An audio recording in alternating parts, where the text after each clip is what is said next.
નમસ્કાર મિત્રો, MS voice Gujarati YouTube ચેનલમાં તમારું હાર્દિક સ્વાગત છે। ગુજરાત સરકાર દ્વારા નવી સરકારી યોજના જાહેર કરવામાં આવી છે। આ યોજના અંતર્ગત જે પણ જરૂરિયાતમંદ લોકો છે તેમને મફતમાં પ્લોટ સહાય આપવામાં આવે છે। આ યોજનાનો લાભ કોને મળવાપાત્ર થશે?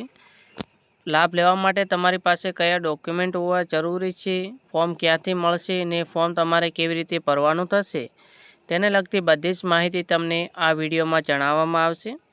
તેના માટે વિડીયોના અંત સુધી બન્યા રહેજો અને ચેનલમાં નવા છો તો ચેનલને સબસ્ક્રાઈબ કરી લેજો। ગુજરાત સરકાર દ્વારા ગ્રામીણ વિસ્તારોમાં રહેતા ગરીબ અને જમીન વિહોણા ખેત મજૂર તથા ગ્રામ્ય કારીગરો માટે મફત ફ્લોર સહાય યોજના અમલમાં મૂકી છે। વર્ષ 2026માં પણ આ યોજના હેઠળ પાત્રતા ધરાવતા પરિવારોને પોતાનું ઘર બનાવવા માટે જમીન પૂરી પાડવામાં આવે છે। આ યોજના અંતર્ગત ગ્રામ્ય વિસ્તારમાં રહેતા એવા પરિવારો કે જેઓ પાસે પોતાનું ઘર કે પ્લોટ નથી, તેમને રહેણાંક માટે સરકાર દ્વારા 100 ચોરસ વારનો પ્લોટ મફતમાં આપવામાં આવશે। આ યોજનાના લાભ લેવા માટે પાત્રતા ધોરણો શું છે? તો સૌપ્રથમ તો જે પણ અરજદાર અરજી કરી રહ્યો છે તે ગુજરાતનો કાયમી વતની હોવો જરૂરી છે તથા ગ્રામ પંચાયતનો રહેવાસી હોવાનો દાખલો પણ તેની પાસે હોવો જરૂરી છે। જમીન વિહોણા અરજદાર કે તેના પરિવારના સભ્યના નામે કોઈ પણ રહેણાંક પ્લોટ કે મકાન હોવું જરૂરી નથી। જો તેમની પાસે પહેલાંથી જ પ્લોટ હશે તો તેમને આ યોજનાનો લાભ મળવાપાત્ર થતો નથી। જો BPL યાદીમાં તેઓનો સામાન્ય રીતે સ્કોર 0 થી 16નો સ્કોર ધરાવતા હશે તેવા પરિવારોને પ્રથમ અગ્રિમતા આપવામાં આવશે તથા જમીનની મર્યાદા સરકાર દ્વારા નક્કી કરવામાં આવી છે। જો તમારી પાસે અરજદાર પાસે ખેતીની જમીન હોય તો તે અડધો હેક્ટર એટલે કે અડધું હેક્ટર પિયત હોવું જરૂરી છે અથવા 1 હેક્ટર બિન પિયતથી વધુ જમીન ધરાવતો ન હોવો જરૂરી છે। આ યોજનાનો લાભ લેવા માટે તમારી પાસે કેટલાક ડોક્યુમેન્ટ હોવા જરૂરી છે, જેમ કે આધાર કાર્ડ અને રેશન કાર્ડ। આધાર કાર્ડ અને રેશન કાર્ડ તમે જે પણ ગ્રામ પંચાયતમાં પ્લોટ માટે અરજી કરી રહ્યા છો તે જ ગામનું સરનામું તમારા આધાર કાર્ડ અને રેશન કાર્ડમાં હોવું જરૂરી છે તથા તમારી પાસે ઓળખના પુરાવા તરીકે ચૂંટણી કાર્ડ હોવું જરૂરી છે। BPL કાર્ડ અથવા તો BPL સ્કોરનો દાખલો તમારી પાસે હોવો જરૂરી છે। તલાટી કમ મંત્રીનો જમીન વિહોણા હોવા અંગેનો દાખલો તમારે તલાટી પાસેથી લેવાનો રહેશે। આવકનો દાખલો જરૂર પડશે। જે પણ આવક મર્યાદા છે ગ્રામ્ય વિસ્તાર માટે આવક મર્યાદા 1,20,000 રૂપિયા કરતાં વધુ ન હોવી જરૂરી છે ને આવકનો દાખલો 3 વર્ષની મર્યાદા પૂરતો હોય છે। એટલે તમારે જો આવકના દાખલાની તારીખ પતી ગઈ હોય તો તમારે આવકનો દાખલો નવો કઢાવી લેવાનો રહેશે। ત્યારબાદ તમારી પાસે જાતિનો દાખલો હોવો જરૂરી છે। જાતિનો દાખલો એટલા માટે કે જો તમારી ગ્રામ પંચાયત દ્વારા કેટેગરી વાઇઝ પ્લોટ ફાળવવામાં આવે તો તમારી પાસે જાતિનો દાખલો હોય તો તમારે કામ લાગી શકે છે। ત્યારબાદ પ્લોટ સહાય યોજનાનો લાભ લેવા માટે અરજી કેવી રીતે કરવાની થશે? તો આ યોજનાનો લાભ લેવા માટે સંપૂર્ણ ઓફલાઈન અરજી કરવાની રહે છે। સૌપ્રથમ તમારી ગ્રામ પંચાયત કચેરીએથી મફત પ્લોટ સહાય યોજનાનું તમારે ફોર્મ લેવાનું રહેશે।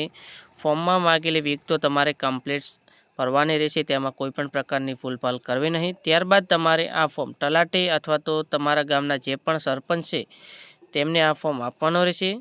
તલાટી દ્વારા ચકાસણી કરીને તમારું ફોર્મ તાલુકા પંચાયતમાં આપવામાં આવશે। ત્યારબાદ જો તમે લાયકાત ધરાવતા હશો તો તમારી ગ્રામ પંચાયતમાં ઉપલબ્ધ જમીન દ્વારા તમને પ્લોટ ફાળવણી કરવામાં આવશે। પ્લોટ ફાળવણીમાં લાયકાત ધરાવતા હશો ને તમને પ્લોટ મળશે તો સરકાર દ્વારા તમને એક બીજો પણ ફાયદો આપવામાં આવે છે, જેમાં તમને તમારે જે પણ પ્લોટ મળ્યો છે તેમાં સરકાર દ્વારા તમને પ્રધાનમંત્રી આવાસ યોજના અંતર્ગત મફતમાં મકાન બનાવવા માટેની 1,70,000 રૂપિયા સહાય તથા 24,000 રૂપિયા બીજી મજૂરી માટેની સહાય પણ તમને મળવા થશે।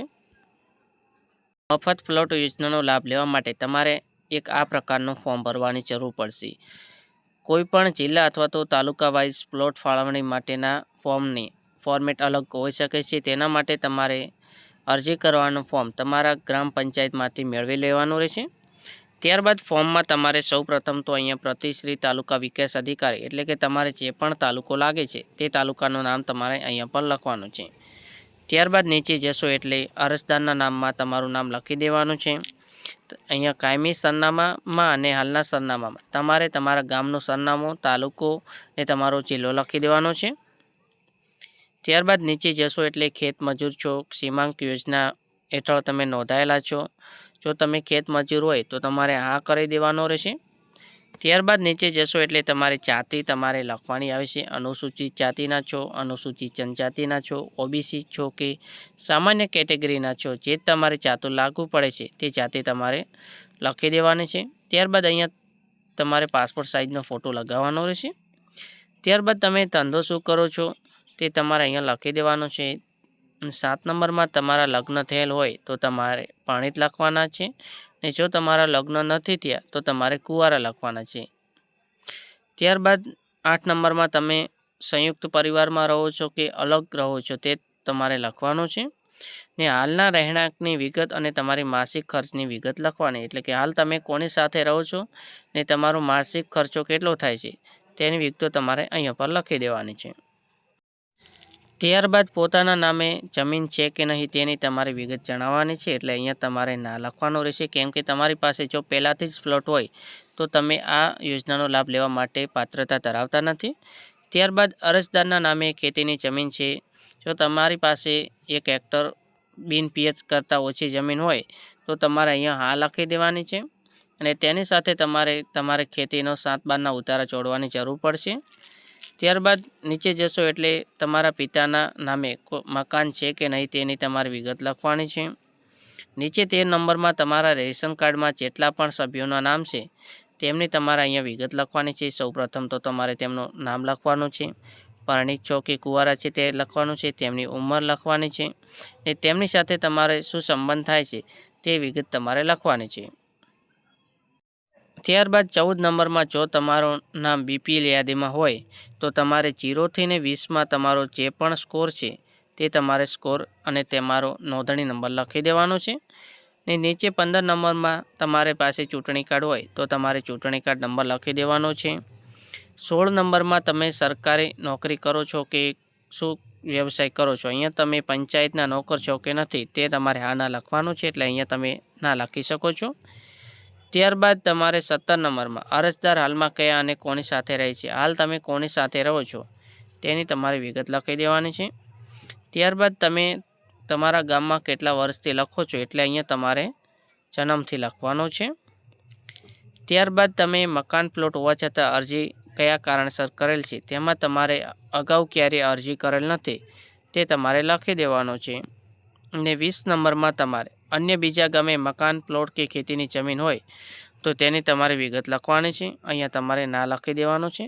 ત્યારબાદ અરજદાર શહેરી વિસ્તારમાં રહે છે કે ગ્રામ્ય વિસ્તારમાં, અહીંયા ગામ માટે આપણે ગ્રામ્ય વિસ્તાર લખવાનો થશે। ત્યારબાદ 22મા નંબરમાં અરજદારને અગાઉ પ્લોટની અરજી મંજૂર ન કરેલ હોય અને જમીન ન મળવાના કારણો તમારે દર્શાવવાના રહેશે, એટલે અહીંયા તમારે અગાઉ ક્યારે અરજી નથી કરી તે લખી દેવાનું રહેશે।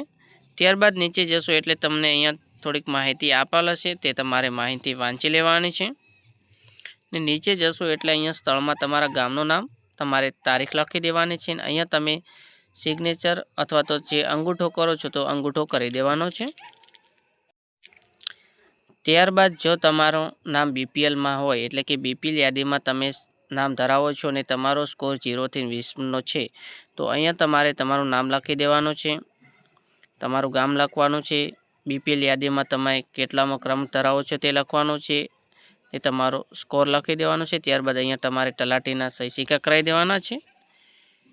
નીચે જશો એટલે તમારી પાસે કેટલી બિન પિયત કે પિયત જમીન છે તેનો પણ એક પ્રમાણપત્ર તમારે તલાટી પાસેથી લેવાનું છે। ત્યારબાદ એક ત્રીજા નંબરમાં પણ પ્રમાણપત્ર છે જેમાં તમારા પિતાનું નામ આવશે, ગામ આવશે, તેમનો મકાન નંબર કયો છે, પ્લોટ નંબર કયો છે તે લખશે, ને તમારા ભાઈઓની કેટલી સંખ્યા છે ને તે લખશે, ને તમને તેમની વારસાઈમાંથી પ્લોટ મળવા પાત્ર થાય છે કે નથી તેની પણ તેઓ વિગત લખશે।